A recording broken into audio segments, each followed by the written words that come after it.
गुरुर्ब्रह्मा गुरुर्विष्णु गुरुर्देवो महेश्वर गुरु साक्षात् परं ब्रह्म तस्मै श्री गुरुवे नमः।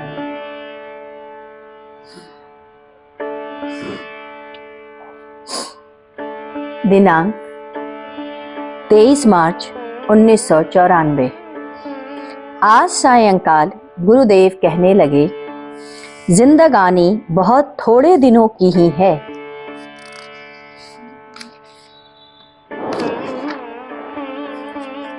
मैं आपका हाथ पकड़ के कहता हूँ, यह दुनिया फानी है, आप धोखा खाते हो। प्रवचन करने वाला, सुनने वाला, कथा कहने वाला, सुनाने वाला, दोनों सद्गति नहीं मिलती। जो पुरुष व स्त्री केवल कीर्तन करने व सुनने जाते हैं, किसी तरह समय बीत जाए। पुजारी जो नियमित पूजा करता चला जाता है, वे सभी ना तो अपना उद्धार कर पाते हैं और ना दूसरे का उद्धार कर पाते हैं। ना उन्हें मोक्ष मिलता है, ना दूसरे को मोक्ष प्राप्त करवा पाते हैं। गुरुदेव ने प्रसंग को बदलते हुए कहा, देखो, बचपन में जो बच्चा भोग भोगता है, वह अपने पूर्व जन्म का भोग होता है। जन्म लेते से लेकर 12 वर्षों तक का जो भोग भोगता है, यह उसका प्रथम भोग भोगता है, अपने उस पूर्व जन्म का जहां से वह छूट करके आया है।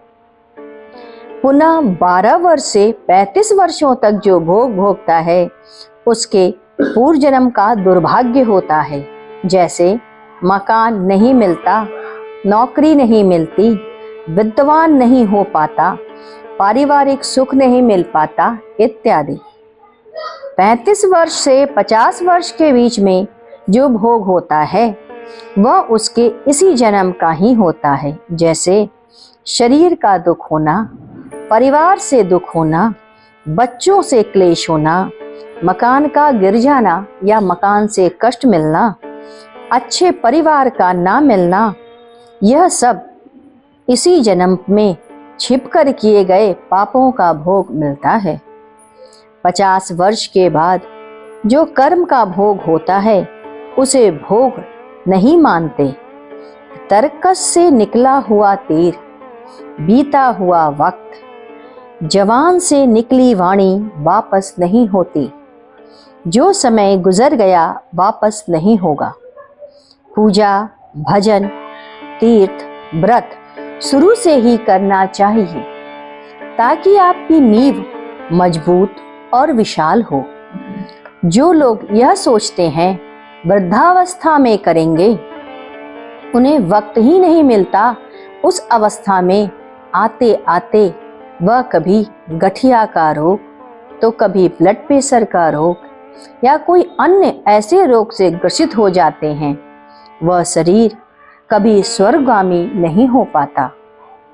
गुरुदेव ने कहा, आज गंध की चर्चा करते हुए जिनके शरीर से सुगंध निकलती है, वह सत्पुरुष होता है, वह ऊंचे दर्जे की ओर जाता है।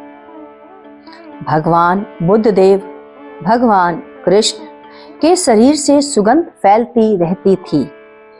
स्वयं गुरुदेव के शरीर से भी अद्भुत सुगंध फैलती रहती है। विभिन्न प्रकार के सुगंध निकलती है गुरुदेव के शरीर से। उनके आते ही पूरा स्थल एक मनमोहक सुगंध से सिंचित हो जाता है। अमर स्थल से सुगंध निकल रही है तो गुरुदेव की उपस्थिति का आभास कराती जाती है। जिनके शरीर से सामान्य गंध निकलती है, वह मरने के उपरांत मनुष्य कोटि में जन्म लेते हैं तथा प्रत्योनि या स्वर्गलोक की ओर जाते हैं।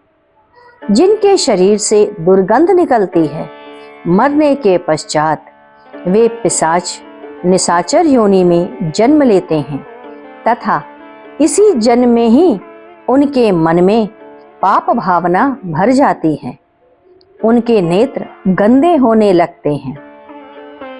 जिनके शरीर से तेजाब जैसी गंध निकलती है, वह मरने के पश्चात पशु योनि की तरफ, जैसे चिता, भाग, भेड़िया, इन वाले या जीभ लपलपाने वाले जानवर की योनि की तरफ चले जाते हैं। ऐसे व्यक्ति दुराचारी प्रकृति के होते हैं। जिन्हें प्रायः कफ बना रहता है, वह भगवत मार्ग पर नहीं जा पाते, और यदि जाते भी हैं तो कुछ दिन बाद वापस आ जाते हैं। गुरुदेव ने लोगों से पूछा, अच्छा बताओ, राम की कथा सबसे पहले किसने कही? कोई नहीं बताया। पुनः उन्होंने स्वयं कहा, राम की कथा भगवान शंकर ने माता पार्वती को बताया। फिर नारद मुनि से सुनो। नारद ने याज्ञवल्क्य ऋषि को बताया, फिर भरद्वाज मुनि को, फिर कथा की सरिता वह चली। गुरुदेव भगवान कृष्ण की मूर्ति की तरफ देख रहे थे। कहा, वास्तव में भगवान कृष्ण की मूर्ति अति सुंदर है। उन्होंने कहना प्रारंभ किया। एक बार कृष्ण ने कहा, मैं वहां रहता हूं जहां सुंदरता बसती है। सब गोपियों से पूछा, सच सच बताओ, कौन सबसे ज्यादा सुंदर है? सबको बुलाया अलग अलग, फिर पूछा, फिर सबको वापस भेज दिया। एक गोपी रुक गई। उसने पूछा, सही सही बताओ, सबसे सुंदर कौन है? उसने कहा, मैं सुंदरता का नहीं, तुम्हारी आंखों से प्रेम है। जब गोपियां आपस में मिली तो किसी ने किसी को कुछ नहीं बताया। एक गोपी ने पूछा, अच्छा बताओ, कृष्ण ने क्या बताया है? कृष्ण ने अलग अलग गोपियों को बुलाकर कहा था कि तुमको अकेले में बताऊंगा कि कौन सबसे ज्यादा सुंदर है। जब गोपियां मिलती हैं तो पूछती हैं, कृष्ण ने क्या बताया था, कौन सबसे सुंदर है? भगवान कृष्ण की लीला देखो। गोपी ने कहा, जब तुम नहीं बताओगी तो मैं भी नहीं बताती। गोपियां देखो, कृष्ण ने भेद डाल दिया ना। जब सब गोपियां इकट्ठी हुईं, आपस में चर्चा उठी तो सब ने यही कहा, अरे कहेगा क्या, तुम सबसे सुंदर हो, और क्या कहेगा? ये कोई नहीं बता रहा कि कृष्ण ने मुझे कहा और मेरा आलिंगन किया। सब ने पूछा, और क्या? तब एक ने कहा, उसने मेरा भी आलिंगन किया था क्या? दूसरे ने कहा, मुझे भी। सब ने कहा, तुमको भी। अब सब अपनी अपनी बात बताती गईं। तब सब गोपियों ने कहा, क्या हम सबको उसने मूर्ख बनाया? आने दो, उसे बताते हैं। अब क्या था, कृष्ण भागे। जानते थे कुटम्मस हो जाएगी। सावन का महीना, कृष्ण गायब। झूला का समय, कृष्ण का पता नहीं। सभी ने कहा, अरे देखो, बिना उसके झूला झूलने में मजा नहीं आएगा। कृष्ण जानता है उसकी दुर्गति निश्चित है, अतः वह गायब है। इधर कृष्ण ने दूसरा बहाना, दूसरा पैतरा बदला। दुखित मन से रुआंसा चेहरा लिए अपना चेहरा छिपाए गोपियों के सामने आए। आकर एक ओर खड़े हो गए। ऐसा लग रहा था अभी रो पड़ेंगे। सारी गोपियां भूल गई। सब उनसे जवाब तलब करने लगी। सभी पूछने लगी, अरे क्या हुआ?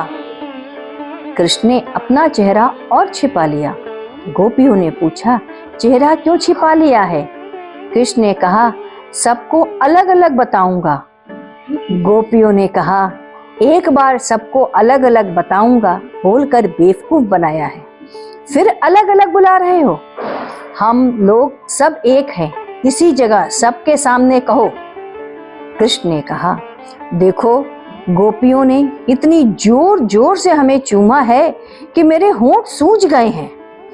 मुझे बहुत मार पड़ी है। यशोदा मैया ने कहा है, अरे गोपियों ने ऐसा किया है, अब आने दो गोपियों को, एक एक को झाड़ू से मारूंगी। अब क्या था, जहां गोपियां कृष्ण से लड़ने का मन बनाकर बैठी थीं, अब वो हाय कह करके बैठ गईं। अब गोपियां जल्दी माँ यशोदा के घर से होकर नहीं जाती।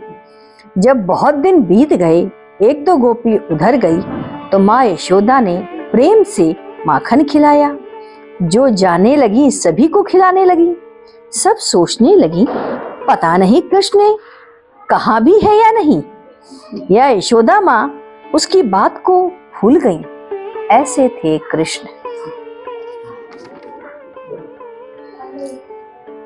आइए चले अब 1 मिनट का हम सब गुरु कीर्तन करते हैं।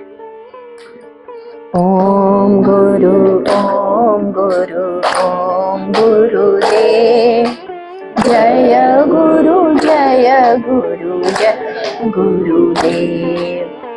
ओम गुरु ओम गुरु ओम गुरुदेव, जय गुरु जय गुरु जय गुरुदेव।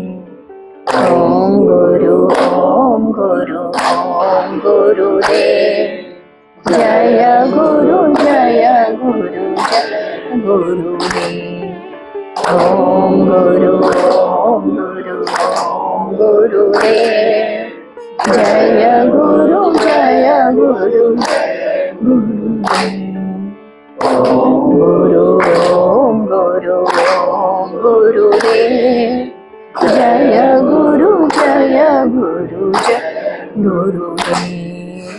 ओम गुरु ओम गुरु ओम गुरुदेव, जय गुरु जय गुरु जय गुरुदेव। ओम गुरु ओम गुरु ओम गुरुदेव, जय गुरु जय गुरु जय गुरुदेव। बोलिए सद्गुरुदेव भगवान की जय। आप सभी लोगों को धनतेरस की ढेर सारी बधाइयाँ। यह पूरा गुरु परिवार हम सब की तरफ से जो यहाँ उपस्थित हैं वो, और जो हम सब से को सुनेंगे, देखेंगे, जानेंगे, उन सब को धनतेरस की बहुत ढेर सारी बधाइयाँ। धनतेरस शुभ हो, मंगलमय हो।